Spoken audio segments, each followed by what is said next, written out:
لله نحمده ونستغفره ونعوذ بالله من شرور أنفسنا ومن سيئات أعمالنا من يهده الله فلا مضل له ومن يضلل فلا هادي له وأشهد أن لا إله إلا الله وحده لا شريك له وأشهد أن محمدا عبده ورسوله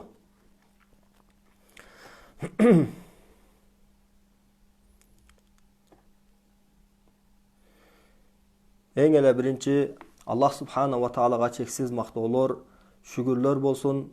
Анткени Аллах субханаху ва таала шүгүр кылыштыкка, итаат кылыныштыкка, моюн сунуштукка лайыктуу зат. Аллах субханаху ва таала бүткүл ааламды жоктон бар кылды.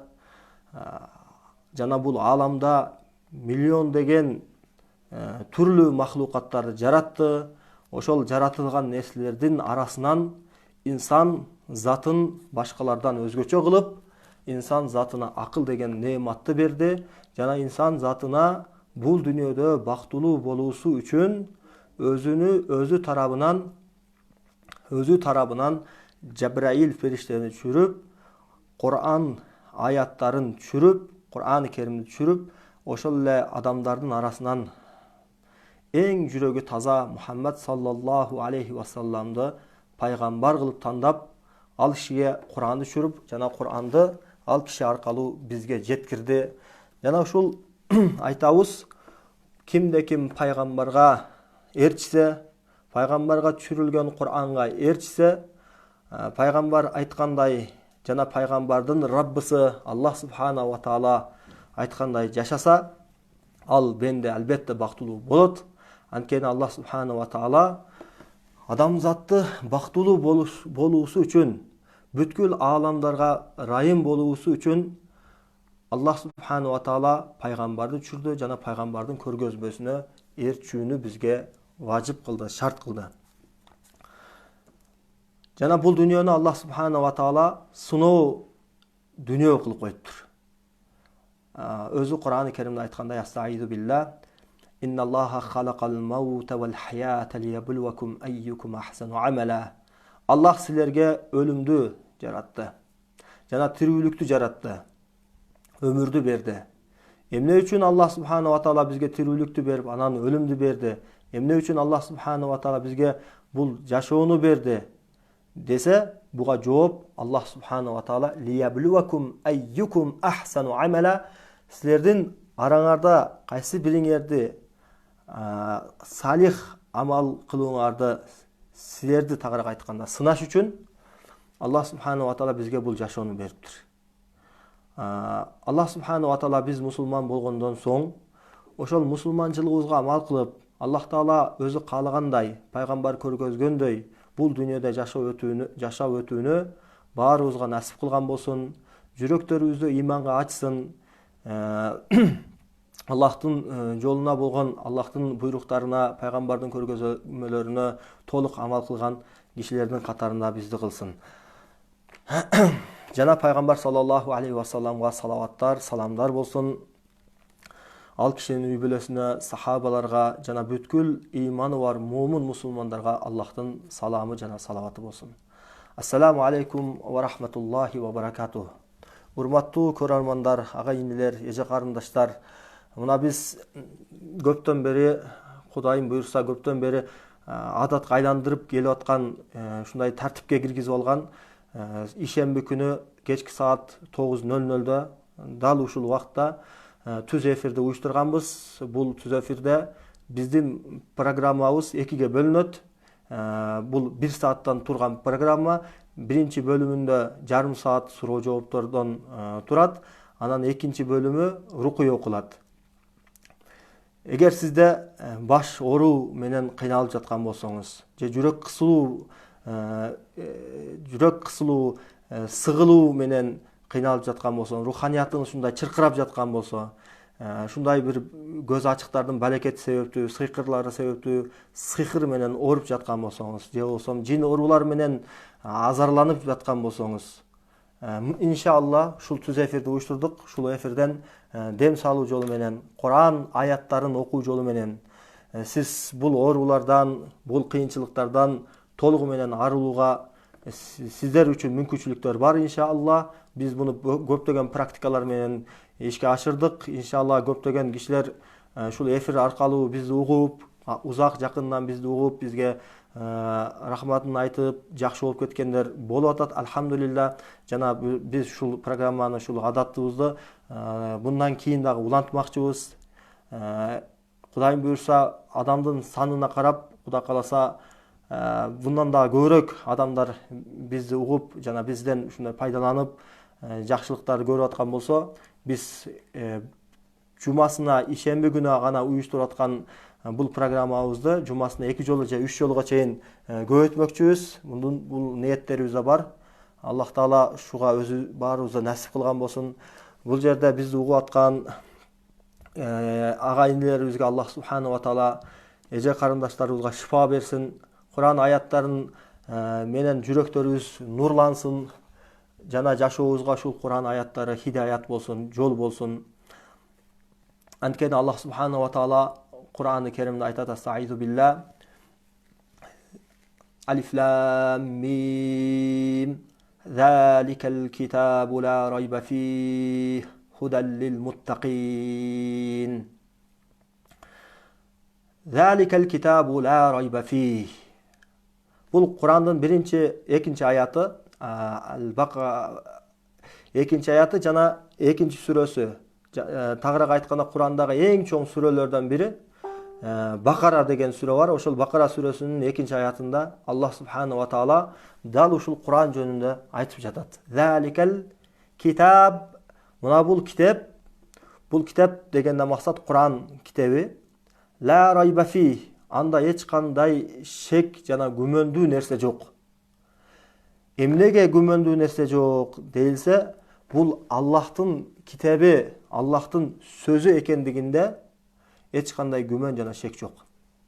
Жана бул китеп туура жолду көргөзө турган китеп экендигинде, адамдарды бактылуу кыла турган китеп экендигинде, жана хак менен батылды, тура жол менен тура эмес жолду ажыратып берүүсүндө, жана адамдар эгер бул менен жашаса толугу менен бактылуу болуусунда эч кандай шек жана күмөн жок. Анткени бул Кур'ан Керим, улуу Кур'ан, Аллахтын сөздөрүнөн турган бул китеп 114 сүрөдөн турган буйруктар жана кайтаруулардан өтүп кеткен бизден мурунку оолиялардын, пайгамбарлардын жашоосунан бир үзүндүү болгон үлгү катары бизге алып келген жана өкүмдөрдөн турган жана исламдагы эң негизги маселе болгон акыйда маселелеринен турган бул 114 сүрөдөн турган бул Кур'ан китеп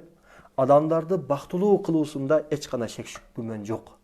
Жана ушул китеп шундай китеп экен, пайгамбар саллаллаху алейхи вассалам Аллаху алам хаджатул вадада шундай деп кайрылды сахабаларга.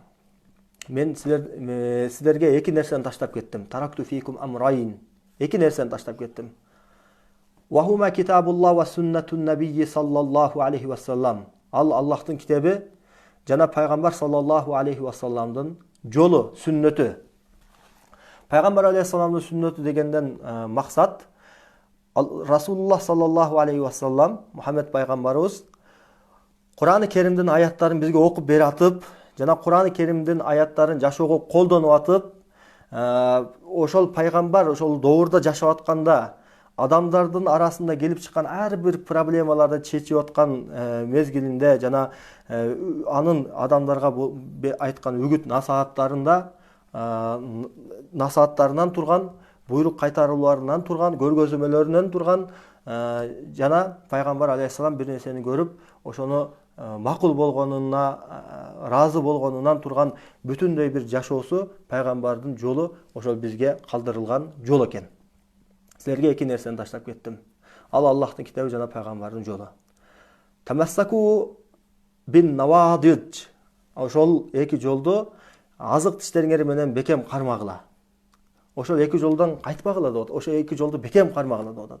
Эми ошол эки жолду Аллахтын китеби жана пайгамбардын сүннөтүнөн турган жалпылай айтканда сүннөт жолу бизге уламалар тарабынан, биздин мазхабыбыз Ханафи мазхаб уламалары башка жерлерде Шафий мазхабы болсун жана башка мазхабтар болсун ушул жолдорду Куран, сүннөт жана ижма кыяс менен толугу менен бизге бир фикх китептери аркылуу бизге жеткирилип койду.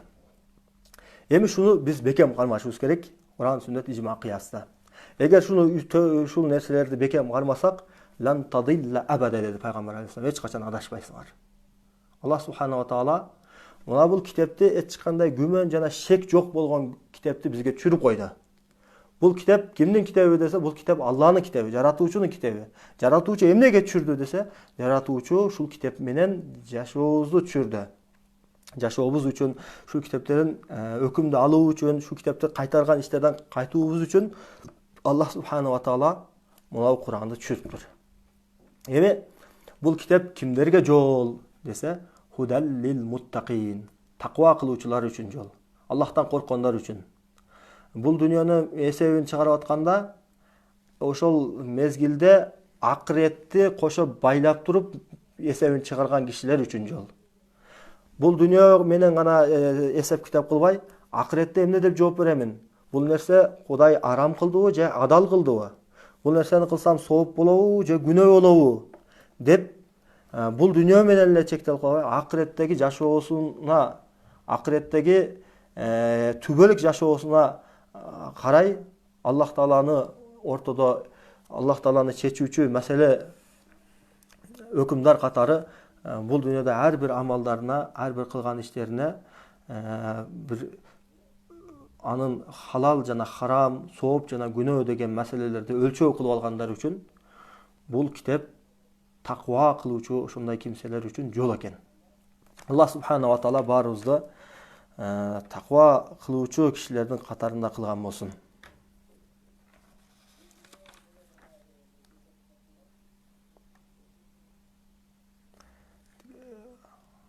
Группага бөлүшүп койдуңарбы? Анда эмесе суроолорду баштасак. Ассаламу алейкум. Менин башымдын арты ооруп жатат. Көп эснеп кекирем жана кускум да келет. Өзүмө дем салышым үчүн кайсы дугаларды окушум керек? Рукуяны күндө угамынбы? Түз эфирден эле уксам жетиштүү болобу? Силер айткандай эле менин түшүмө кара жылан, ит, мышык кайта кирет. Өзгөчө жыланды өлтүрө албай эсим ой берет. Суроо экен. Эгерде башыңыздагы оору жылып ооруп аткан болсо, же жүрөгүңүздүн кысылышы, сыгылышы, кеч киргенге жакын, шам намазына жакын анын оорусу көбөйүп аткан болсо, демек ал сыйкыр болуп саналат. Сыйкыр эгерде убакыты өтүп кечигип кеткенде, сыйкыр ушинтип башка тебет, анан жүрөккө таасир берет. Жүрөк менен баштын оорушу сыйкырга байланыштуу болот. Буну дагы дароо баш ооруп аткан, жүрөгү кысылып аткан адамды сыйкырга шылтап койгон дагы туура эмес. Анткени бул баштын оорусу өтө көп түрлөргө бөлүнүп кетет. Мисалы, мигрен деген оору бар, анын таптакыр сыйкырга байланышы жок. Давление деген оору бар, анын байланышы жок, түшүп көтөрүлүшү. Ошондой эле ички организмдердеги оорулардан урам баш оорушу мүмкүн. Жана башка ушул сыяктуу. Эми бир учурда көптөгөн симптомдор бир болгон болсо, аны биз сыйкырланып калган деп диагноз коебуз. Мисалы үчүн, бизге киши келгенде биринчи андан сурайбыз да, сизде жашооңузда таасир берип аткан, жашооңузда сизди кыйнап жаткан эмне маселе болуп атат деп суроо таштайбыз. Анан айтышы мүмкүн. Мен түшүм бузулат, түшүмдө жылан, ит, жаш балдарды көрөмүн, мышыкты көрөмүн, уйкум жакшы эмес, уйкумда рахат жок, жашоомдо болсо көп жүрөгүм кысылат, башым ооруйт, жүрөгүм сыгылат, көпчүлүктү жек көрөмүн, жалгыздыкты каалаймын, жакындарым менен чыгыша албаймын, бат ачууланамын деген ушул сыяктуу симптомдор көбүн айтса, демек бул симптомдорду карап туруп 80% диагноз койсок болот да. Анткени жин, сыйкыр ооруларынын симптомдору бири-бирине окшоп кетет, бирок кээ бир симптомдор бири-биринен алыс болот. Ошондуктан эгерде көп сыйкырдын симптомдору бир учурда баягы адамда болсо, демек аны 80%ке диагноз койсок болот, сыйкырланып калыпсың депчи. Анан аны окуп текшерип туруп 100%ке көтөрөбүз баягы дубаланып калган баягы симптомдорду. Эгерде окуп атканда жүрөк кысылып, ыйлап, кускусу келип, ушундай бир денелери бир титиреп, суу муздап кетип, же болбосо катуу ысып кетип ушундай абалдар болгон болсо, анда сенде сыйкыр бар деп коркпостон толук ишенич менен айта алабыз. Анан кээде биз сура албасак, баягы симптомдорду көрө албасак, ооруп аткан кишиден симптомдорду сурабай эле дароо рукуяны баштап туруп диагноз коем десең, кээде сыйкыр менен ооруйт, түшү бузулат, жүрөгү кысылат, сыгылат, баардык симптомдор жашоондо бар. Именно окуганы келгенде симптомдор болбой калышы мүмкүн да, ушундай учурлар болот. Демек, ар бир ооруп аткан кишини рукуя окуп гана диагноз коемун деген да туура эмес. Андан бир ооз угуш керек. Анткени биринчи окуганда ага эч кандай белгилер болбой, экинчи окуганда да белгилер болбой, жада калса 10-чу окуганда ушинтип косколуп кеткендер болот да. Ошон үчүн диагностика маселеси өтө кыйын маселе. Буну өтө бир кылдаттык менен караш керек рукуячылар. Анткени бул адамдын организми да, бир жыгач устачылык кылып атып, бир жыгачты оюп чийип же болбосо бир эшик жасап атканда адашып кетсең бир эшикти бузуп коюшуң мүмкүн. Бирок адамдын диагностика кылып атканда, тем более азыркы күндө доктурлар жактан бул жин ооруларды, сыйкыр ооруларды тана албайт. Алар бул нерсени такыр тана албайт. Ал нерсе жок алардын методикасында, алардын үйрөнгөн илиминде да жок. Демек, биз рукуячылар эгерде аларды ушул нерседе бекем өтө кылдаттык менен карабасак, анан сенде сыйкыр жин оорулары таптакыр жок деген диагностика менен айта турган болсок, кийин ал көп жерлерге барып кыйналып, дагы доктурларга барып, көптөгөн убактыларын кетирип коюшу мүмкүн да. Ошонун алдын алыш үчүн диагностикага өтө көп көңүл буруш керек. Анан бул суроо берип аткан киши баштын аркасы ооруйт дейт. Эгер баштын аркасы бир жери оорубастан жылып ооруса, жүрөк кысылса, дагы суроосунун уландысын айтып атат, көп эснеп кекирем дейт. Мына бул сыйкырлардын белгиси. Анткени бул кишиде бир эле симптом эмес, бир канча симптомдор биригип атат бир учурда. Демек 80%ке бул кишиге айта алабыз, сизде сыйкыр менен ооруйсуз деп. Кускум келет дейт. Кайсы дубаларды окушуң керек эгер адам өзүнө өзү дем салса? Эгер сиз өзүңүз үчүн дем салууну кааласаңыз, Фалак деген сүрө бар Кур'ан-ы Керимде, эң кичинекей сүрө, көбүбүз билебиз. Нас деген сүрө бар. Кул аузу бираббин нас, маликин нас, илахин нас, мин шаррил васвасил ханнас, аллази ювасвису фи судурин нас минал джиннати ван нас.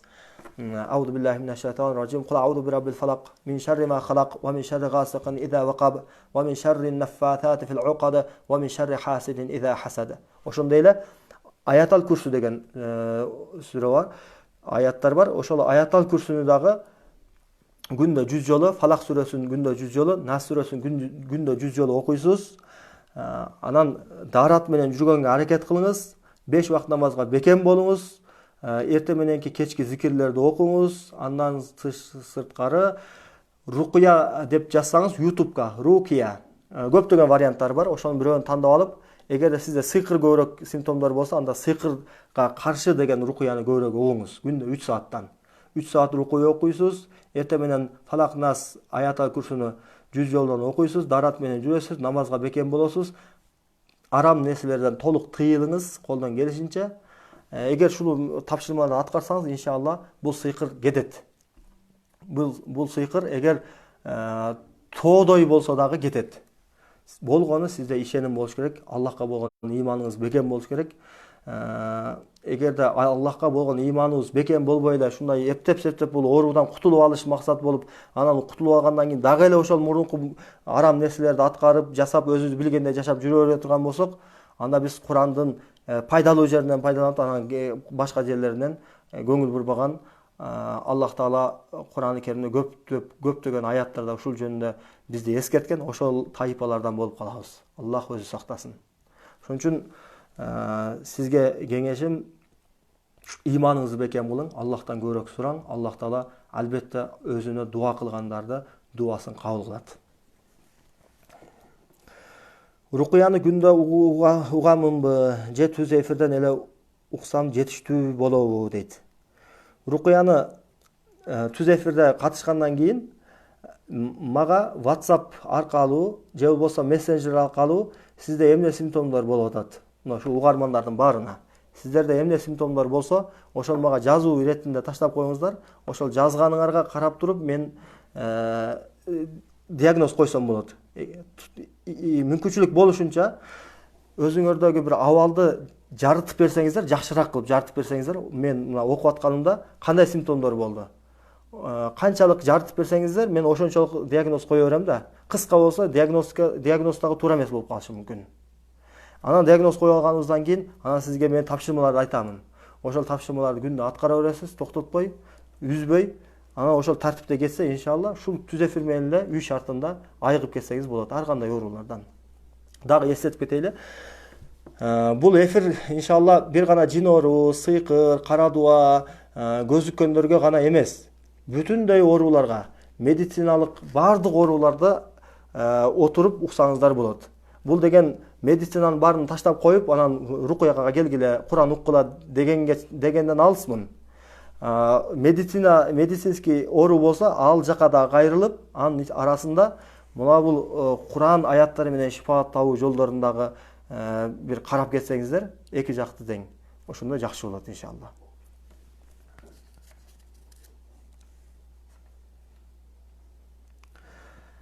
Экинчи суроо: Ассаламу алейкум, сизден пайдалуу маалыматтар алып келем. Менде мындай суроо бар. Мага врачтар аллергический дерматит деген диагноз чыгарган. Ийне, дары жана башкаларын баарысын колдонуп көрдүм, бирок майнап чыкпады. Сиздер тери ооруларына дары чөптөр менен же болбосо дем салуу жолу менен айыктыра аласыздарбы? Рахмат. Аллах Таала сизге ооруңузга шифа берсин. Аллах Таала шифа берүүчү зат, дарылар, дармектер, рукуя булардын баары себеп болот. Бендеси себеп гана, шифа берүүчү негизги зат ал Аллах субхана ва таала. Аллахтан сизге толук бул оорудан арылып кетишиңизди сурап калабыз. Аллергический дерматит деп диагноз чыгарган болсо, эгерде такыр медициналык жактан ийне, башка методдор сизге пайда бербеген болсо, анда рукуя окуңуз, Куран менен дарыланыңыз, Куран менен иншалла жол болбой калган ушундай бир диагноз кандай десе болот. Бул айыкпайт эми, бул хронический, бул такыр жок болбойт, ушу менен деп коркутат го, ушундай оору менен сен болду, ушу оору менен кетесиң акырына чейин деп. Ушундай учурларда Аллахтын Кураны бардык ооруларга шифа. Буга далил Аллах субхана ва таала айтат: Ауду биллахи минаш шайтанир раджим ва нуназзилу минал Кур'ани ма хуа шифау ва рахматул лил муъминин ва ла язиду залимина илля хасара. Биз Курандын аяттарын мууминдар үчүн шифа жана райым кылып түшүрдүк. Шифа дегени бул дене жактан дагы шифа, жүрөк жактан дагы шифа, руханиятка дагы, материалдык жак, бардык жагына Куран шифа. Эгерде ушундай бир абалга түшүп калган экенсиз, эч кандай жактан маянап болбой, анда сиз Аллах Тааланын бул китебине кайрылыңыз, ушул китептен шифа издеп Аллахтан сураңыз, Аллах Таала албетте шифа берет. Ушул жерде бир окуя эсиме түшүп кетти. Ясин деген сүрө бар, билесиздер да. Бул Ясин деген сүрөдө бир кишинин окуясы айтылат. Ал киши башынан айтайын. Бул киши Куран-ы Керимде кана эми мен кай жерде отурганымды, кай жерде рахаттанып, Аллахтын жаннатында болгонумду, менин коомум, менин элим кана эми мен ушу кай жерде экенимди билишсе деп баягы өкүнүчүн айткан жөнүндө Куран аяты түшөт да, Ясин сүрөсүндө бизге үлгү катары. Бул окуя биздин пайгамбарыбыздан мурунку пайгамбарлардын доорунда болгон. Ал пайгамбарлардын аты айтылбаган. Биз бир пайгамбарды түшүрдүк бир шаарга, бир айылга. Ал айыл, ал шаар эли пайгамбарды тан албай койду. Жана ошол пайгамбарга кубат бериш үчүн, жардам берүүсү үчүн экинчи пайгамбарды түшүрдүк. Ал эки пайгамбардын дааватын да кабыл кылбай койду ал айыл. Ал айылдын эли шунчалык залаалатта, шунчалык бузукулукта, шунчалык бир жаман жолдо экен, такыр пайгамбардын жолун жолдобой койду, пайгамбарды түртүп салды. Ошондо Аллах субханаху ва таала экинчисине жардам, эки пайгамбарга жардам бериш үчүн үчүнчү пайгамбарды түшүрдү. Ошол жерде айтып кетиш керек. Биздин пайгамбардан мурунку доорлордо бир учурда, бир учурдун өзүндө бир канча пайгамбарлар болгон. Бирок биздин пайгамбарыбыз Мухаммад саллаллаху алейхи ва саллам эң акыркы пайгамбар. Bundan keyin пайгамбар болбойт. Ушул пайгамбардын жолу кыямат күнүнө чейин уланат. Ошол пайгамбар, үчүнчү пайгамбар түшкөндө дагы булар кабыл албай койду. Пайгамбарлардын жолун, пайгамбарлар аларга канчалык жоллорун кылып, алардын иманга келип калыш үчүн иман менетин канчалык кылса дагы, ошончолук алар түртүп салды. Ошондо эли даваттын натыйжасында пайгамбары келип алардын ширик, алардан Кудайдын өкүмүнө каршы болгон ачык алардын адаттарына каршы чыкканда, баягы коом үчөөнү тең айдап жиберди, кууп жиберди. Айылынан чыгып кетип бараткан пайгамбар, 3 пайгамбар жолунда бир котур басып кеткен, ушундай бир денесинин бир тамтыгы калбаган, бир соо жери калбаган бир кишини жолуктурушат.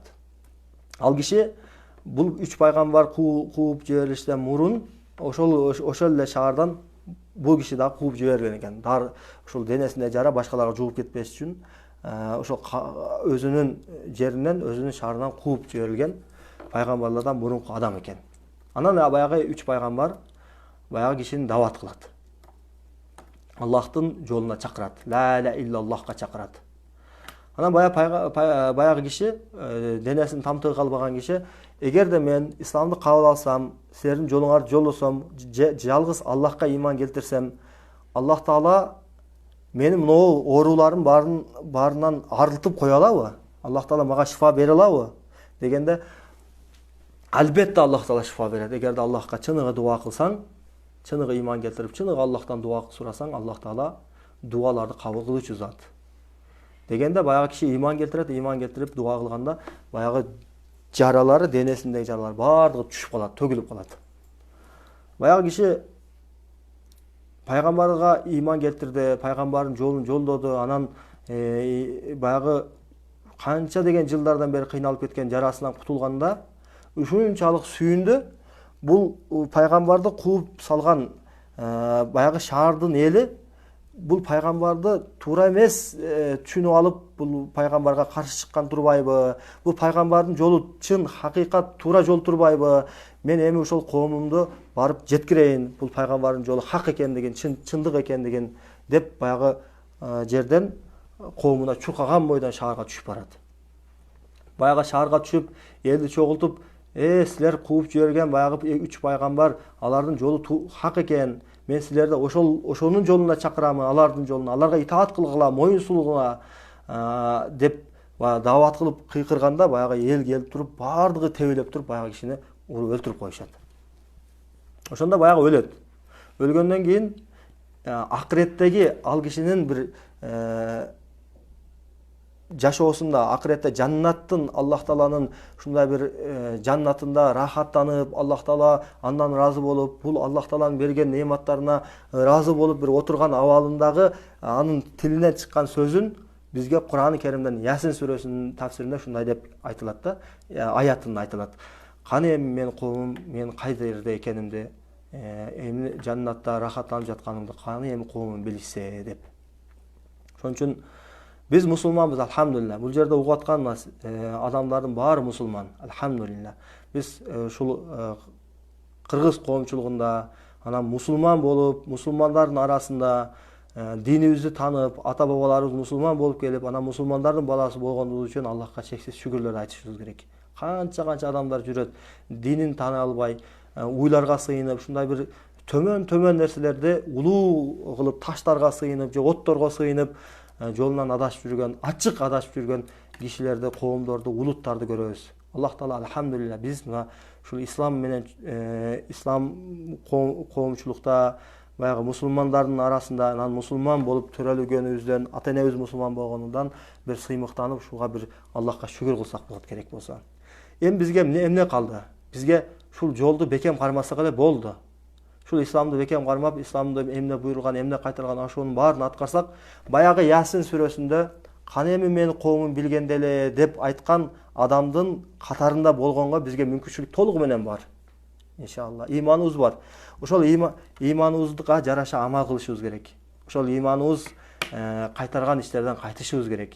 Иманыбыз үндөгөн, иманыбыз түрткөн амалдарды аткарышыбыз керек. Урматтуу бир туугандар, бизге эми ушул оору менен аллергический дерматит менен сизди Аллах субханала таала сынап аткан экен. Бул иншалла ооруңузга шифа берүүчү жалгыз Аллах таала, жогорудагы зат. Ошол Аллахтан я Раббым деп кечинде тахажжудду окуп атып, же болбосо намазыңызды окуп атып, Кудайдын буйруктарын аткарып жашооңузга толук исламды алып келип, ошол исламда, мусулманчылыкта жолдордун баарын аткарып, анан Кудайга дуа кылсаңыз, Аллах таала сизге баягы Ясин сүрөсүндөн мурунку абалда айыкпай турган оору менен Аллах таала сынап коюп, анан пайгамбардын жолун ээрчигенден кийин, Кудайга дуа кылгандан кийин толук денесиндеги баардык жаралар ошол замат төгүлүп калган сыяктуу, сизге дагы терилериңиздеги ооруларды Аллах субханала таала заматта шифа берип коюштукка кадыр зат. Болгон биз ал затка ишенип, ал затка ушундай бир якындык менен дуа кылышыбыз керек. Ассаламу алейкум. Шейхтер жиндер менен сүйлөшүп алып, аларды жумшап алабы? Аны сураганымдын себеби, мен жана жакындарым ошондой араб кишиге дем салдырганбыз. Ошондо билгенбиз адашып барып алганыбызды. Мунун зыяны кандай болот? Сиздер Куран окуп атканыңыздарда аягына чейин уктап калып жатам. Ал эмнеден болот? Бул кишинин сурообу кененирээк кылып жооп бериш керек экен.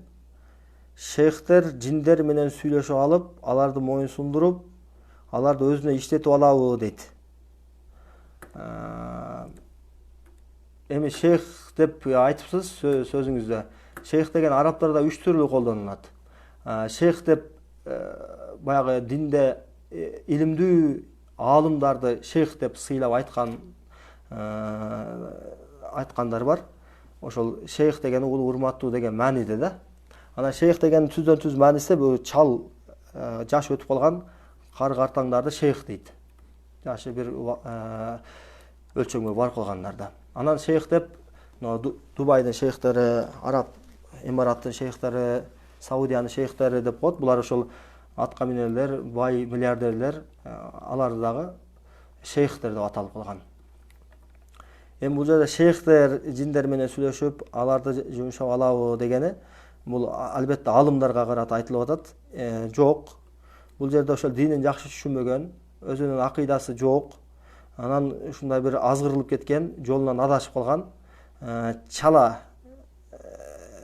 динди түшүнүп алгандар ушундай кылып алыш мүмкүн. Сакалы болушу мүмкүн, сүннөт кийинип алган болушу мүмкүн, намаз окуган болушу мүмкүн. Бирок жиндер менен келишип алып, жиндерди келген адамдарды ошол жиндери аркалуу дарылап, ошол мындай болот да, жиндер аркалуу дарылап дегенде, бир адам жин кирип келсе, ошол өзүнүн ичиндеги жинди жиберет. Баягы экөө жин ал менен мушташып отуруп, баягы жинди жеңип алса, бул чыгарып берет. Ошону айтылат. Баягы көз ачыктардын методу деле ушундай. Көз ачыкка жин кирип барганда, кээ бирлер айып калгандар болот да. Аларды ошо өзүнүн жиндерин, адамдарын жөнөтөт. Алардын тилинде адамдары, периштелери деп коет. Ошолорду жөнөтүп, баягы оорудан арылганга жардам бериши мүмкүн. Мындай да, албетте арам нерседе шифа жок. Муну да өзүнүн ордунда түшүнүш керек. Кээде жакшы болуп калышы мүмкүн алардын колу менен, ошол сыйкырчылык менен шугулдангандардын колу менен, сыйкыр менен ооруп аткан же жин менен ооруп аткан киши жакшы болуп калышы мүмкүн. Анткени Кудай таала сыноо кылып жаратты бул дүйнөнү. Мына тамак курсакты тойдуруш үчүн тамак жейсиз, мөмөчөмө жейсиз, суу ичимдик ичесиз. Ошол сиз жеп аткан тамак арам болушу да мүмкүн, адал болушу да мүмкүн. Адал дагы, арам дагы курсакты тойдурабы десе, ооба тойдурат. Бирок адал жол менен жеген киши күнөө жок ал үчүн, арам жол менен ашказанга тамакты киргизген болсо, ал үчүн күнөө болот, арам болот жана кыяматта, акыретте анын жообун берет. Албетте жообун берет. Ошондой эле кийинип аткан кийимди адал жол менен кийсе да болот, арам жол менен кийсе да болот. Аял кишинин, эркек кишинин бири-бирине болгон каалоолору бар. Ошону адал жол менен кандырса болот, адал жол менен, арам жол менен да кандырса болот. Нике жол менен Аллах субхана ва таала адал кылып койду. Никесиз булардын баары арам жол, зина болуп эсептелет. Ошон үчүн бул дүйнөдө дайым эки нерсе бар: адал, арам, сооп, күнөө деген маселе бар. Ошон үчүн эгер мусулман болгонубуздан кийин албетте адал жолду тандашыбыз керек. Аллах субхана ва таала ушундай сыйкыр жин ооруларга шифа кылып рукуяны бизге көргөзүп койду. Пайгамбар саллаллаху алейхи вассалам тартиптештирип койду. Ошондой эле рукуядан башка азаим, дагы башка түрлөрү, толтура түрлөрү бар. Биз Кыргызстанга толугу менен келе элек андай. Арабтарда аябай көп бул нерсе. Бизде касыйда бар, мисалы үчүн. Болобу десе болбойт, арам жол. Ошондой эле сихир жол менен дарылай тургандар бар. Жартылай Куран аяттарын окуп алып туруп, анын ортосунда кахыр кулдарды, дагы башка сыйкырчылар же касыдачылардын дубаларын окугандар бар. Же болсо жиндин жардамынан алып, жиндин жардамы менен айыктыргандар бар. Ошон үчүн адалды тандашыбыз керек, харамдан алысташыбыз керек, халалды тандашыбыз керек, арамдан алысташыбыз керек, соопты тандашыбыз керек, күнөөдөн алысташыбыз керек. Бул шейхтер дегенибиз бүгүн көп. Ошон үчүн барып аткан адам жооп берет кыяматта. Мен ошол билбей барып койдум, ал кыяматта өзү жооп берет дегенден кутулуп калбайбыз. Эртең ал сыйкырчыга билбестен барып койгон болсоңуз, мейли билбегендик үчүн үзүр бардыр. Бирок сиз ошого барып атасыз да, сүрүштүрбөгөнүңүз үчүн албетте жооп бересиз. Ошон үчүн бир рукуячыга барып атканда чындап Курандын, сүннөттүн жолу менен дарылайбы деген маселени толук түшүнүп алышыбыз керек. Биринчи ооруну, анан оорудан айыгуу жолу, бул проблема, оору. Проблеманы чечүүдө шариятта өзүнүн жолдору бар. Шариятта Кудайга күнөөкөр болбогон абалда шариаттын жолу менен чечсек, бардыгында сооп бар. Эгер шариятты бияка түртүп коюп туруп, өзүбүз каалагандай жол менен айыгууну кааласак, анда толтура арам жолдор бар. Арам жолдордун жолу көп, бутактары көп. Анда биз адашып калабыз.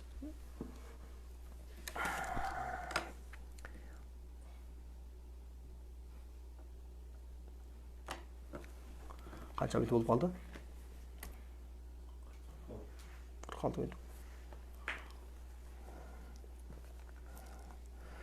Keyingi sorular keyingi sorularda okuyuz. Assalamu alaikum, sizden surayın degenim. Siz rukuyani okup жатканыңызда менин башым ооруйт, жана көп эснеп, көзүмдөн жаш агып, кекирип, ошондой акыбалда болдум. Бул эмненин белгиси? Бул сыйкырдын белгиси. Же болбосо сыйкырдын өзү бар, же болбосо жин да кошо бар. Ушуга улай эле бир суроом бар эле. Жашым 40-тан ашып кетти. Бирок турмуш шеригимди жолуктура элекмин. Жакшы эле адамдар чыгат. Бирок бат эле себепсиз жоголуп кетишет. Башкача айтканда отказ беришет.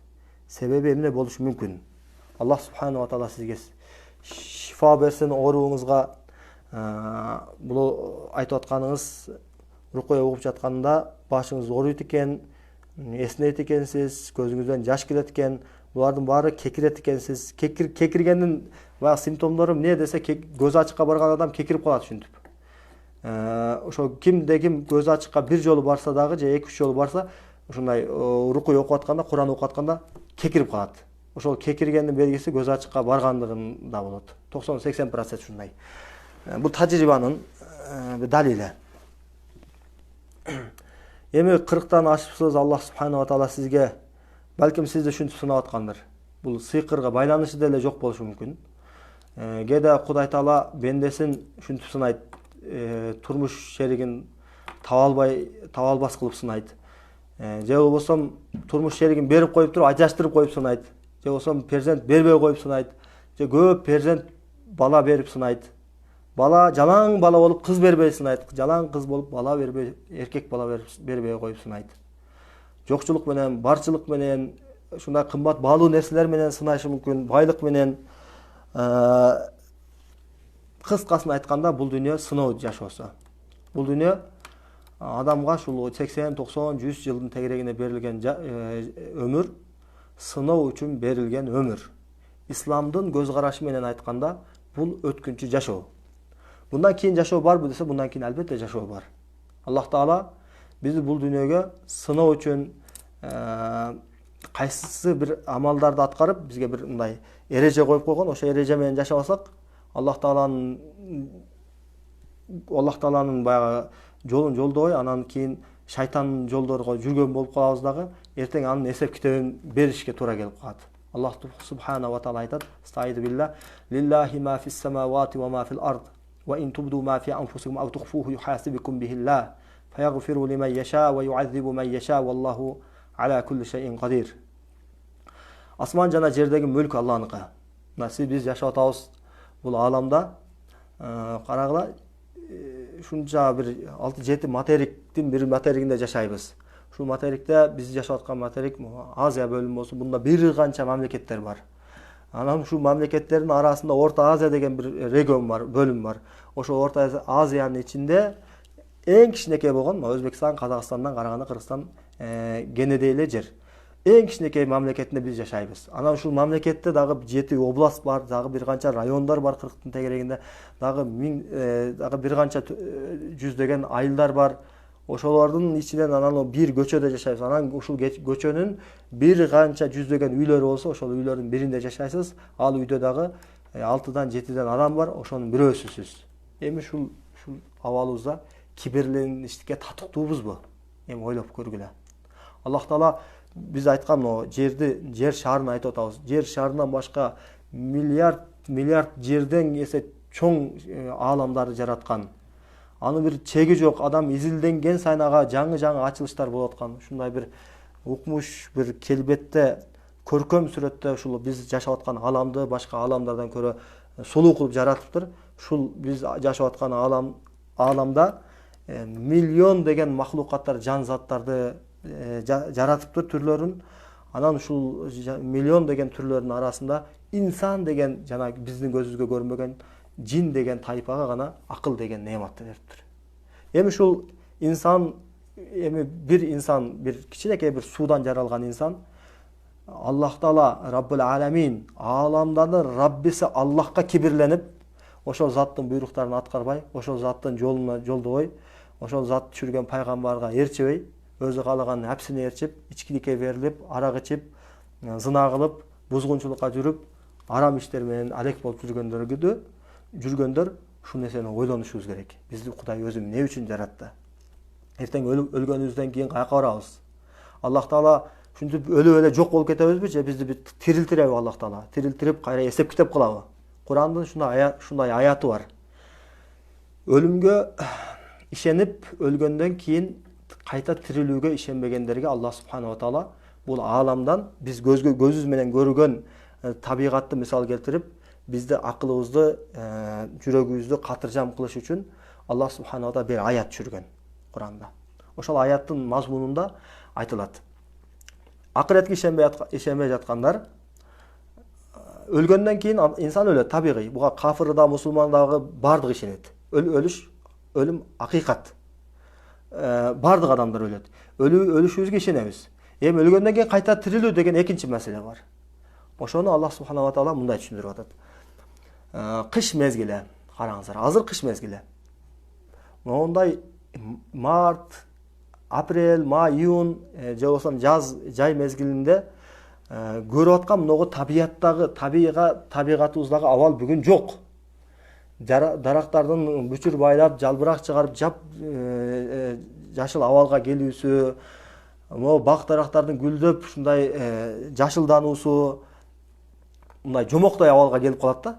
Биз аны жылда кайра көрүп, буга көнүп калганбыз. Эми кыш мезгилинде баягы жалбырактар күздө саргайып, жерге түшүп, дарактардын шактары гана калды карайып. Бул биз жашап аткан жылаңач кыш мезгилинде жылаңач абалга келип калды. Эми ушул дүйнөдө мыногу абалдарды, кыш, жай, күз, мезгилдерди көрбөгөн бир адамды алып келип койсоңуз, акылы бар адамды. Ишенбейт да. Мындай карап туруп, ушундай жашылданып, ушундай тирүү бир табигат, ушундай бир кооз абалга келет десеңиз, ишенбейт. Кантип эле ушу өлүк жерлер тирилип, ушулардан чөптөр чыксын, кантип эле ушул дарактар бүчүр байлап, жарбырактар ушундай чыгып, булар өлүк абалда турат го, дейт. Эгерде биринчи жолу ушул кыш мезгилинде башка мезгилдерди көрбөгөн адам болсо. Бирок биз көрүп атабыз көзүбүз менен, жылда көрөбүз. 30 жыл жашаган адам 30 жолу көрдү. 40, 50, 70 жыл жашаган адам 70 жолу көрдү. Бая көрүп атып, баяга көнүп калды. Ойлобой, пикирлебей койдук бу алам жөнүндө. Аллах субханаху ва таала бизди канча Курандын жүздөп аяттарында афала таакилун, афала татадаббарун, афала татафаккарун, я улил албаб, эй акыл ээлери, акылыңарды жүргүзгүлө, акылыңарды иштеткиле, акыл калчап көргүлө, пикир кылгыла деген сөздөр Куранда жүздөп табылат. Эмнеге акыл калчайбыз, эмнеге пикир кылабыз, эмнени тадаббур кылабыз десек, бул алам жөнүндө. Могул нерселерди ким жаратты? Аламды бир жаратуучусу барбы же жокпу? Жөнөкөй бир ручканы mo нерсени мынакей өзүнөн өзү пайда болуп калды деп айтсам, ким ишенет ушул жерде? Ишенесиңерби? Ишенбейт эч ким. Анткени өзүнөн өзү эч нерсе пайда болбойт. Албетте бир нерсе барбы, жасалган нерсе, бунун жаратуучусу бар, бунун жасоочусу бар. Ошондой эле сизди, бизди, табигатты, ааламды, күндү, түндү алмаштырып турган, карагыла, бир нормада алмашып турат. Күн, түн, мезгилдер, кыш, анан жаз келет, жай келет, күз келет, дагы кыш келет. Кайра эле ушу 4 мезгил айлана берет. Кайра эле күн өзүнүн убагында чыгат чыгыштан, батышка батат. Бардык махлукаттар, жаратылган нерселер, ааламдагы бир укмуш нерселер бардыгы өзүнүн милдетин аткарып атат. Бир гана инсан милдетин аткарбай атат. Инсан жүрөт, пикирлебейт, ойлобойт, бирок пикир, ой инсанга гана берилген. Башка тайпаларга, башка махлукаттарга, башка жаратылган нерселерге берилбеди. Инсанга гана берилди. Биз ошол инсан болуп туруп пикирлеп атат. Аллах таала пикирлеш үчүн мисалдарды келтирип атат. Карагыла дейт, кыш мезгилине келип калган, биринчи жолу көргөн адам ушуну жашылданып, ушул жанданып кетеби десе, жок деп жооп берет. Сен муну көрүп атасың, жылда көрүп атасың, көзүң көнүп калды. Эми ушуга пикир кыл. Аллах таала жазында жерлерди жылытып, күндү чыгарып, жер жылып, анан жамгырды жаадырып, баа чөптөр жерден выдырап атылып чыккан сыяктуу, атырылып чыккан сыяктуу, Аллах субханаху ва таала сен эртең кара жерге киргенден кийин, Аллах таала сен ушундай өлгөнүңдөн кийин сени да ушундай жерден тирилтирип алат деп атат.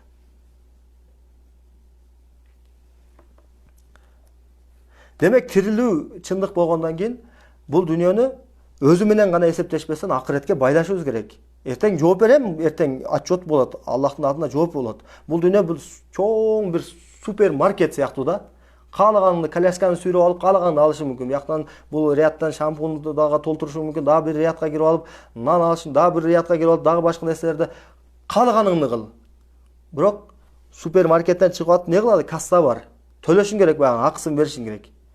Ошондой эле бул дүйнө супермаркет сыяктуу. Эртең акыретке барганда анын эсеби болот. Бул дүйнөдө эмес, акыретте болот. Өлгөндөн кийин кайта тирилтирип Аллах таала ар бир бул дүйнөдө жасап аткан иштерибиз жөнүндө суралабыз.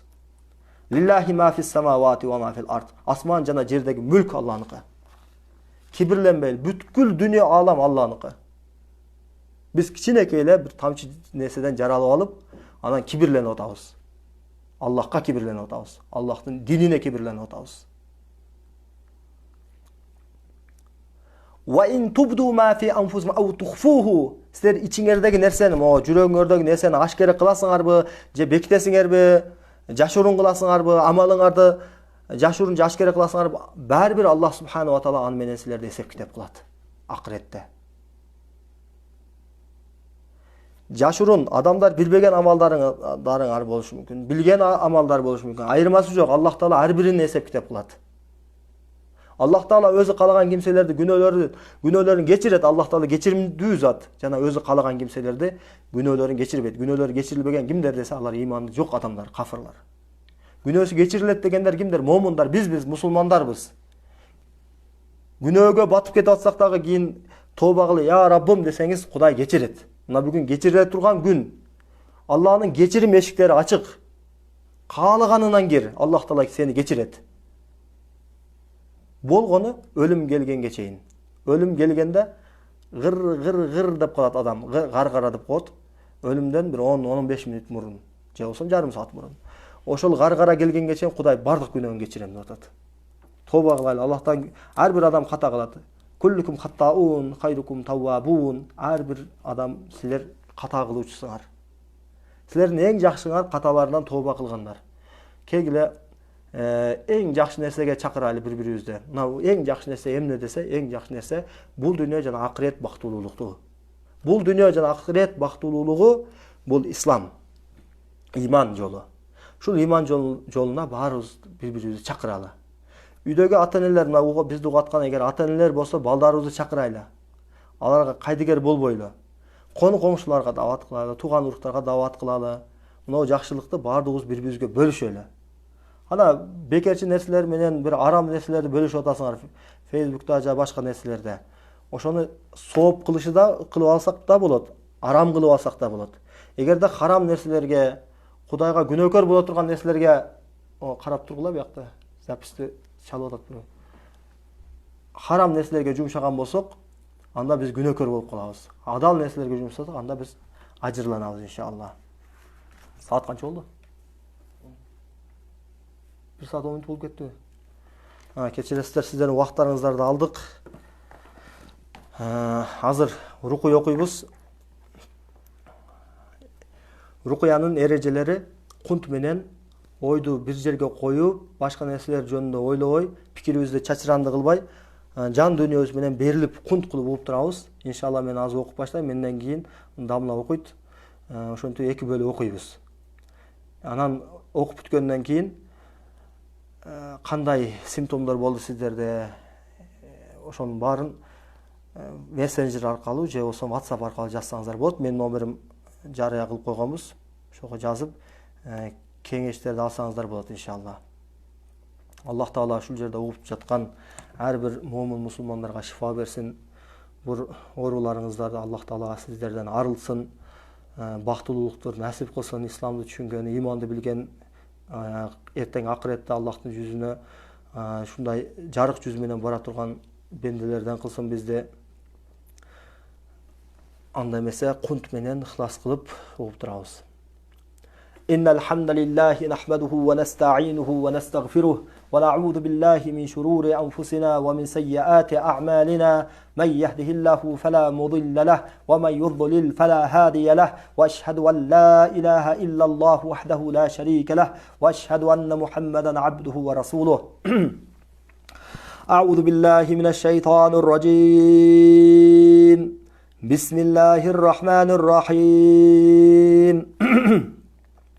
Alhamdulillahi rabbil alamin. Ar-Rahmanir Rahim.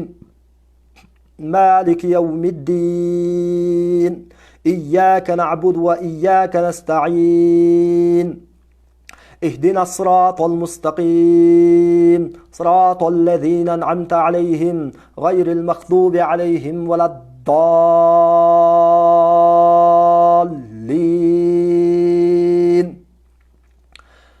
Көз жумуп алабыз баарыбыз. Громкоско коюп алгыла, көздү жумуп кунт менен угуп турабыз. Бисмиллахир-рахманир-рахим. Алиф лам мим.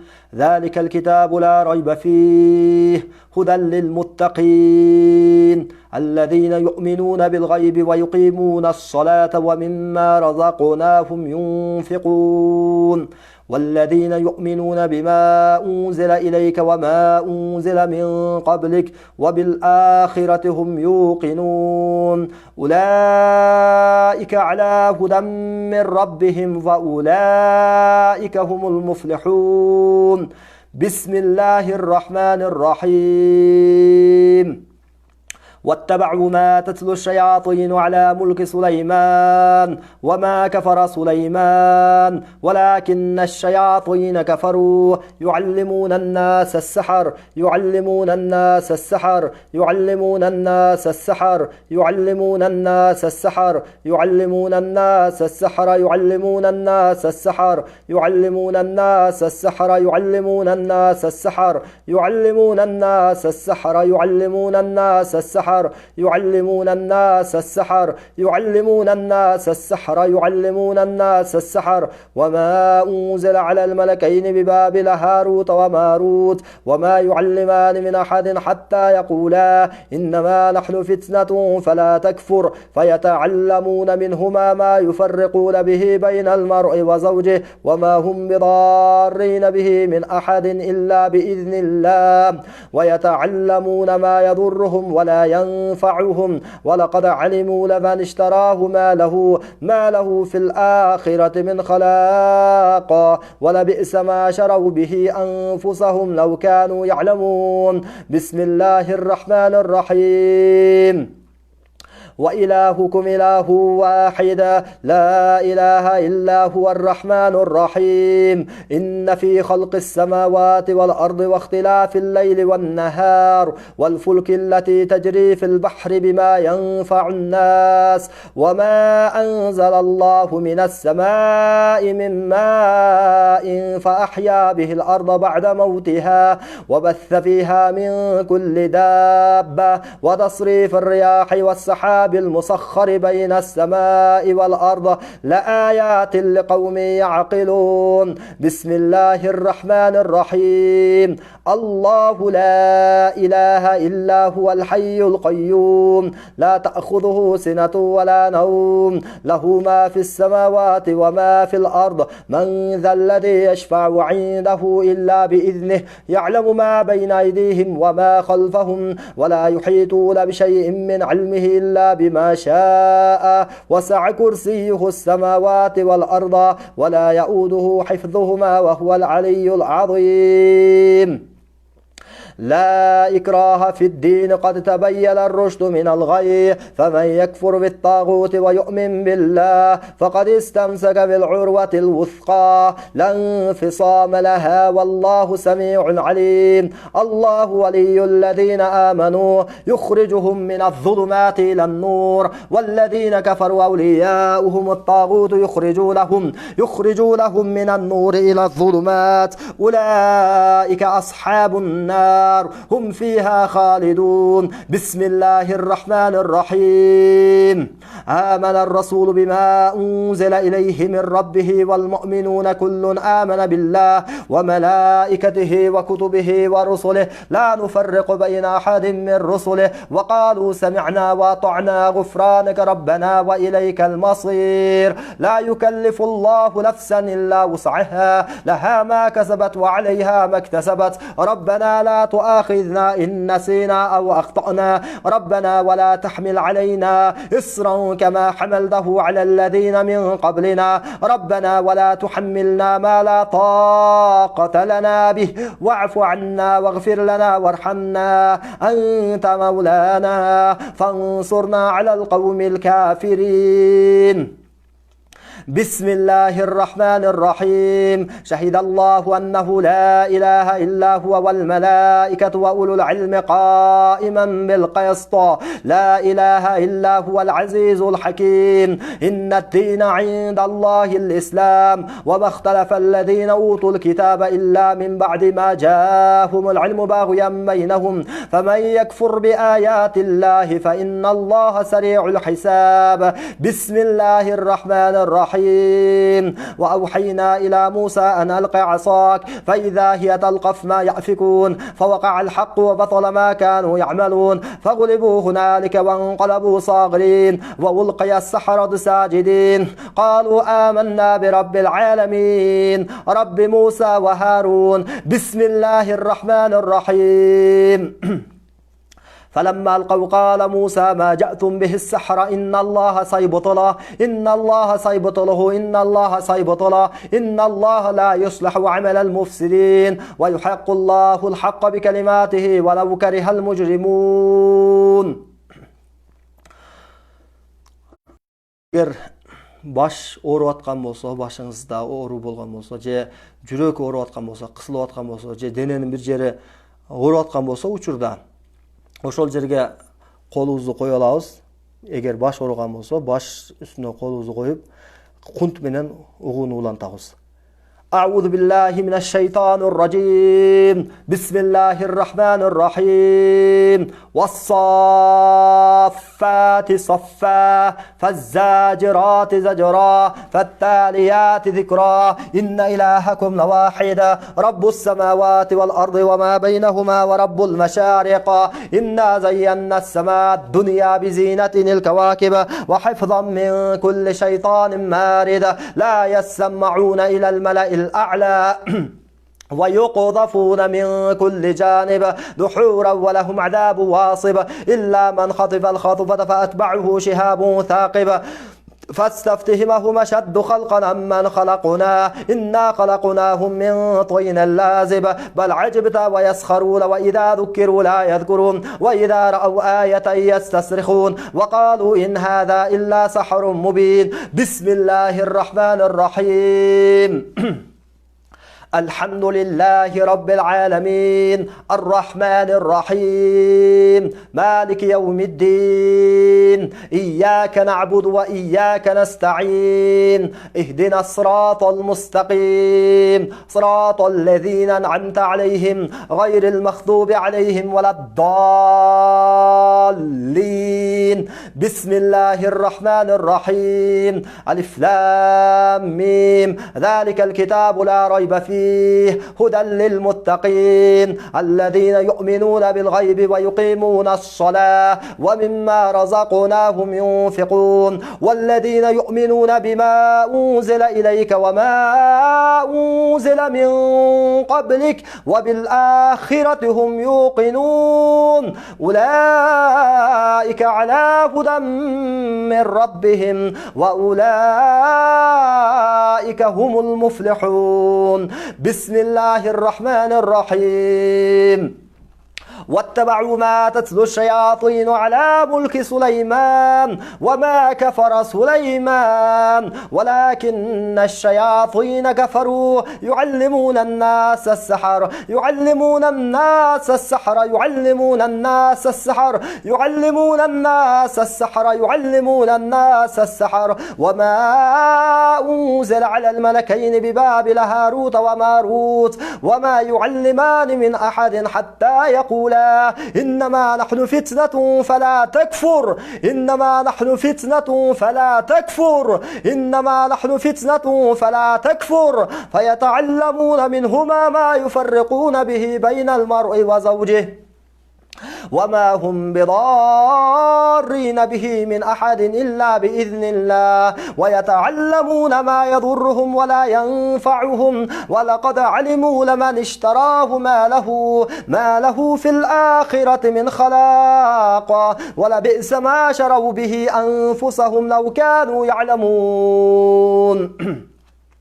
بسم الله الرحمن الرحيم. وإلهكم إله واحد لا إله إلا هو الرحمن الرحيم. إن في خلق السماوات والأرض واختلاف الليل والنهار والفلك التي تجري في البحر بما ينفع الناس وما أنزل الله من السماء من ماء فأحيا به الأرض بعد موتها وبث فيها من كل دابة وتصريف الرياح والسحاب المسخر بين السماء والأرض لآيات لقوم يعقلون. بسم الله الرحمن الرحيم. الله لا إله إلا هو الحي القيوم لا تأخذه سنة ولا نوم له ما في السماوات وما في الأرض من ذا الذي يشفع عنده إلا بإذنه يعلم ما بين أيديهم وما خلفهم ولا يحيطون بشيء من علمه إلا بما شاء وسع كرسيه السماوات والأرض ولا يؤوده حفظهما وهو العلي العظيم. Угуатканда жан дүниебиз менен мурункудан дагы берилип угабыз. Шунчалык берилип угайлы. Ошол бизде денебизге, руханиятыбызга залакат жеткирип аткан ошол жин ооруларын жана сыйкыр жана ушуга окшогон жана медицинский оорулар болсун, ар кайсы ооруларга каршы ушул Куран аяттарынан шифа алып атамын, ушул Кур'ан аяттары таасир берип атат, же болбосо алар менен сиз кудум согушта күрөшүп аткандай угуп туруңуз, иншалла. Bundan da tasiri жақсы болады. Аузу биллахи минаш шайтанир ражим. Бисмиллахир-рахманир-рахим. شهد الله أنه لا إله إلا هو والملائكة وأولو العلم قائما بالقسط لا إله إلا هو العزيز الحكيم إن الدين عند الله الإسلام وما اختلف الذين أوتوا الكتاب إلا من بعد ما جاءهم العلم بغيا بينهم فمن يكفر بآيات الله فإن الله سريع الحساب بسم الله الرحمن الرحيم وأوحينا إلى موسى أن ألق عصاك فإذا هي تلقف ما يأفكون فوقع الحق وبطل ما كانوا يعملون فغلبوا هنالك وانقلبوا صاغرين وألقي السحرة ساجدين وألقي السحرة ساجدين وألقي السحرة ساجدين وألقي السحرة ساجدين وألقي السحرة ساجدين وألقي السحرة ساجدين وألقي السحرة ساجدين وألقي السحرة ساجدين وألقي السحرة ساجدين وألقي السحرة ساجدين وألقي السحرة ساجدين قالوا آمنا برب العالمين رب موسى وهارون بسم الله الرحمن الرحيم فلما ألقوا قال موسى ما جئتم به السحر إن الله سيبطله إن الله سيبطله إن الله سيبطله إن الله سيبطله إن الله سيبطله إن الله لا يصلح عمل المفسدين ويحق الله الحق بكلماته ولو كره المجرمون. O bul denelerdeki erkek jana urgaçı zalim jinler Allah'dan korkup Rasulullah sallallahu aleyhi ve sellem'ga itaat kılıp moyun sunup bul denelerden çıkıp ketkile Bismillah la havle ve la kuvvete illa billah. O bul denelerdeki erkek jana urgaçı zalim jinler, köz açıktın malaylar, sıyqıçının kulları, Allah'ın düşmanları, Allah'dan korkup Rasulullah sallallahu aleyhi ve sellem'ga itaat kılıp moyun sunup bul denelerden çıkıp ketkile Bismillah la havle ve la kuvvete illa billah. Allah'ın buyruğu menen, Allah'ın hükmü menen bul denelerge jasalgan sıyqır jana sıyqırdın türlörü, jedirilgen, içirilgen, sufli, iqsam jana başka jollar menen jasalgan sıyqırlar batıl bolsun. Bismillah la havle ve la kuvvete illa billah la havle ve la kuvvete illa billah. Allah'dan korkup bul denelerden çıkıp ketkile. Allah'dan korkup bul denelerden çıkıp ketkile. Bismillah la havle ve la kuvvete illa billah. A'udhu billahi mineşşeytanirracim. Bismillahirrahmanirrahim. Ve's-saffati saffa. Fe'z-zacirati zacra. Fe't-taliyati zikra. İnne ilahakum vahid. Rabbus semavati vel ardı ve ma beynehuma ve rabbul meşariq. İnna zeyyenna's-sema'd-dunya bi zinatinil kawakib ve hifzan min kulli şeytan مارد لا يسمعون إلى الملأ الأعلى ويقذفون من كل جانب دحورا ولهم عذاب واصب دحورا ولهم عذاب واصب دحورا ولهم عذاب واصب دحورا ولهم عذاب واصب دحورا ولهم عذاب واصب دحورا ولهم عذاب واصب دحورا ولهم عذاب واصب دحورا ولهم عذاب واصب دحورا ولهم عذاب واصب دحورا ولهم عذاب واصب إلا من خطف الخطفة فأتبعه شهاب ثاقب فاستفتهمهم أشد خلقا أمن خلقنا إنا خلقناهم من طين لازب بل عجبت ويسخرون وإذا ذكروا لا يذكرون وإذا رأوا آية يستصرخون وقالوا إن هذا إلا سحر مبين.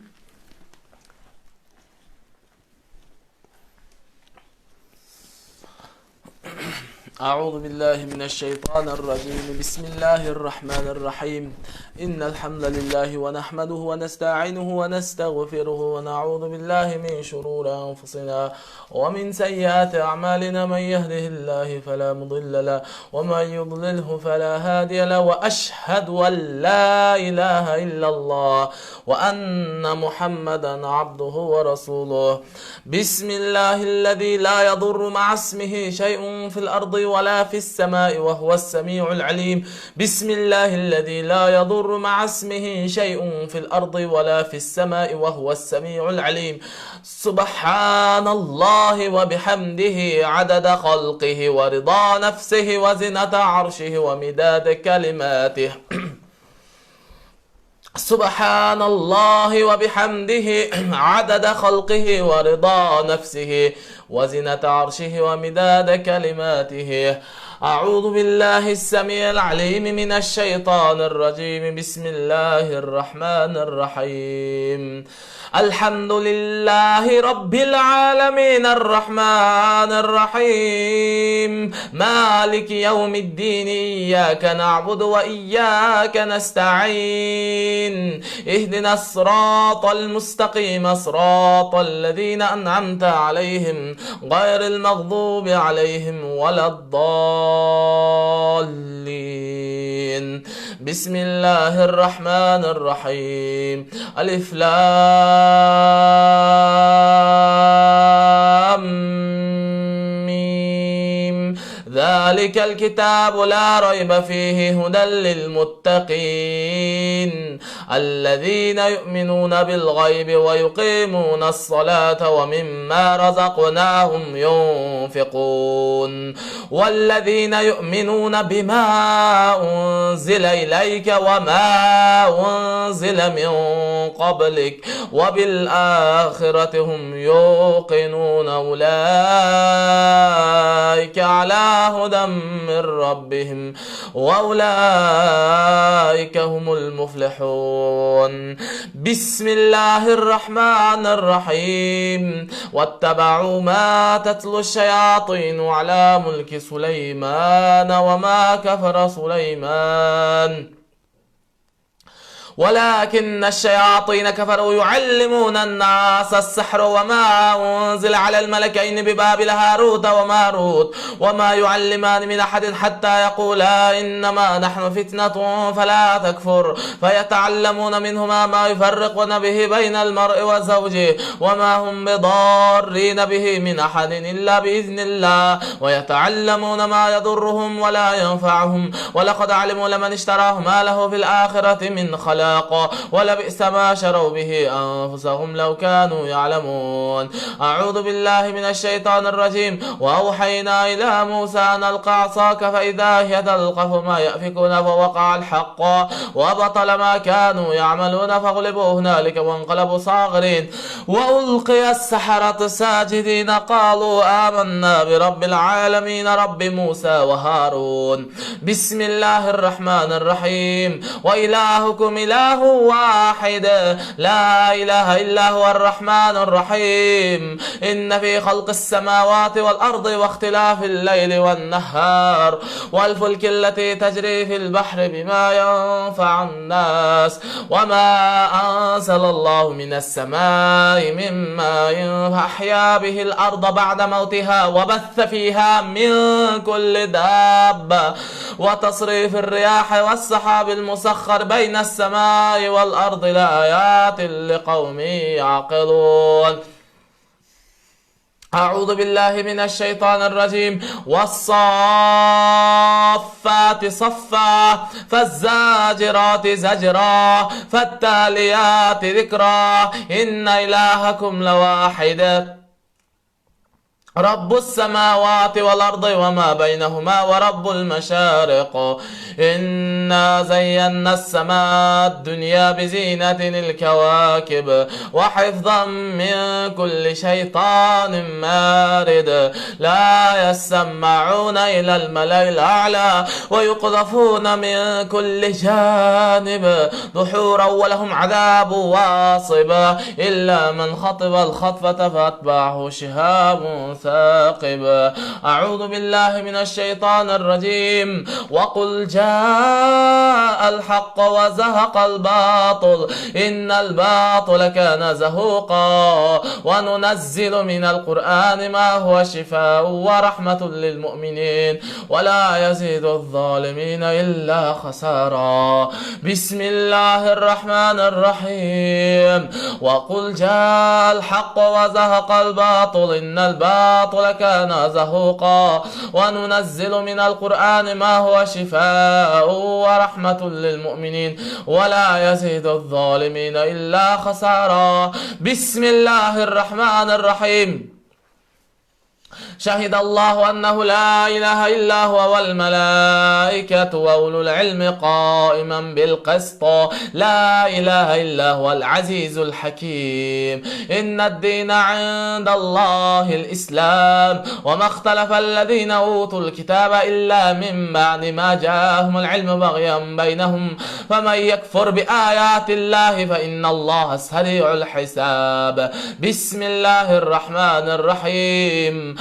آمن الرسول بما أنزل إليه من ربه والمؤمنون كل آمن بالله وملائكته وكتبه ورسله لا نفرق بين أحد من رسله وقالوا سمعنا وأطعنا غفرانك ربنا وإليك المصير. لا يكلف الله نفسا إلا وسعها لها ما كسبت وعليها ما اكتسبت. ربنا لا تؤاخذنا إن نسينا واخطأنا ربنا ولا تحمل علينا إصرا كما حملته على الذين من قبلنا ربنا ولا تحملنا ما لا طاقة لنا به واعف عنا واغفر لنا وارحمنا أنت مولانا فانصرنا على القوم الكافرين. أعوذ بالله السميع العليم من الشيطان الرجيم. قل اللهم مالك الملك تؤتي الملك من تشاء وتنزع الملك ممن تشاء وتعز من تشاء وتذل من تشاء بيدك الخير إنك على كل شيء قدير. تولج الليل في النهار وتولج النهار في الليل وتخرج الحي من الميت وتخرج الميت من الحي وترزق من تشاء بغير حساب. أعوذ بالله من الشيطان الرجيم. شهد الله أنه لا إله إلا هو والملائكة وأولو العلم قائما بالقسط لا إله إلا هو العزيز الحكيم. إن الدين عند الله الإسلام وما اختلف الذين أوتوا الكتاب إلا من بعد ما جاءهم العلم بغيا بينهم فمن يكفر بآيات الله فإن الله سريع الحساب. أعوذ بالله من الشيطان الرجيم. وقل جاء الحق وزهق الباطل إن الباطل كان زهوقا وننزل من القرآن ما هو شفاء ورحمة للمؤمنين ولا يزيد الظالمين إلا خسارا. أعوذ بالله من الشيطان الرجيم. وقل جاء الحق وزهق الباطل إن الباطل كان زهوقا وننزل من القرآن ما هو شفاء ورحمة للمؤمنين ولا يزيد الظالمين إلا خسارا. بسم الله الرحمن الرحيم. واتبعوا ما تتلو الشياطين على ملك سليمان وما كفر سليمان ولكن الشياطين كفروا يعلمون الناس السحر وما أنزل على الملكين ببابل هاروت وماروت وما يعلمان من أحد حتى يقولا إنما نحن فتنة فلا تكفر فيتعلمون منهما ما يفرقون به بين المرء وزوجه وما هم بضارين به من أحد إلا بإذن الله ويتعلمون ما يضرهم ولا ينفعهم ولقد علموا لمن اشتراه ما له في الآخرة من خلاق ولبئس ما شروا به أنفسهم لو كانوا يعلمون. بسم الله الرحمن الرحيم. وأوحينا إلى موسى أن ألق عصاك بالحق فإذا هي تلقف ما يأفكون فوقع الحق وبطل ما كانوا يعملون فاغلبوا هنالك وانقلبوا صاغرين وألقي السحرة ساجدين قالوا آمنا برب العالمين رب موسى وهارون بسم الله الرحمن الرحيم فلما ألقوا قال موسى ما جئتم به السحر إن الله سيبطل إن الله سيبطل إن الله سيبطل إن الله سيبطل إن الله سيبطل إن الله سيبطل إن الله سيبطل إن الله سيبطل إن الله سيبطل إن الله سيبطل إن الله سيبطل إن الله سيبطل إن الله سيبطل إن الله سيبطل إن الله لا يصلح عمل المفسدين ويحق الله الحق بكلماته ولو كره المجرمون بسم الله الرحمن الرحيم وقل جاء الحق وزهق الباطل إن الباطل كان زهوقا وننزل من القرآن ما هو شفاء ورحمة للمؤمنين ولا يزيد الظالمين إلا خسارا أعوذ بالله من الشيطان الرجيم وقل جاء الحق وزهق الباطل إن الباطل كان زهوقا وننزل من القرآن ما هو شفاء ورحمة للمؤمنين ولا يزيد الظالمين إلا خسارا أعوذ بالله من الشيطان الرجيم الحمد لله رب العالمين الرحمن الرحيم مالك يوم الدين إياك نعبد وإياك نستعين اهدنا الصراط المستقيم صراط الذين أنعمت عليهم غير المغضوب عليهم ولا الضالين أعوذ بالله من الشيطان الرجيم ألف لام ميم ذلك الكتاب لا ريب فيه هدى للمتقين الذين يؤمنون بالغيب ويقيمون الصلاة ومما رزقناهم ينفقون والذين يؤمنون بما أنزل إليك وما أنزل من قبلك وبالآخرة هم يوقنون أولئك على هدى من ربهم وأولئك هم المفلحون سبحان ربك رب العزة عما يصفون وسلام على المرسلين والحمد لله رب العالمين آمين الحمد لله رب العالمين Ojaratkan Allah özüňe maktul ol alkışlar Peygamber aleyhissalamga al kişinin ümibilesini sahabalarga alarga jakşylyk menen erişigen bardyk momun musulmanlarga Allah'tan keçiremi ırayamy salam salavatlar bolsun. Ojaratkan Allah özüň bizge şifa ber. Kur'an ayatların bul bendelerine şifa ol, yaşoolaryna hidayat kıl, imanlarını küçöt, imanlarını bekem kıl. İşlerine, ömürlerine bereke ber ya Rabbul Alemin. Sıyqır cenanın türlerinden bildirmelerini arıl kıl. Allah'ım bul dünya jen ahiret jakşylyklaryn nasip kılgın. Ya Erhamer Rahimin Allah'ım özüňiň joluňa koygan kadamlarybızdy bekem berekeli kıl. Allah'ım bul bendelerine de şifa ber, işlerine, ömürlerine bereke ber. Allah'ım ya Erhamer Rahimin Allah'ım yer yüzündeki kıynalgan musulmanlarga jardam ber. Oşolaryň katarynda alakan jayıp senden gana ümit kılıp senin Kur'an'ından şifa izlegen bendelerine şifa ber. Allah'ım işlerine, ömürlerine, üglelerine berekeni jadargan ya Rabbul Alemin. Allahümme ya Erhamer Rahimin. Allahümme es'alullahal azim Rabbal arşil azim yeşfiyakum. Allahümme taqabbal minna inneke entes semiyul alim. Allahümme birahmetike ya Erhamer Rahimin. Allahu ekber.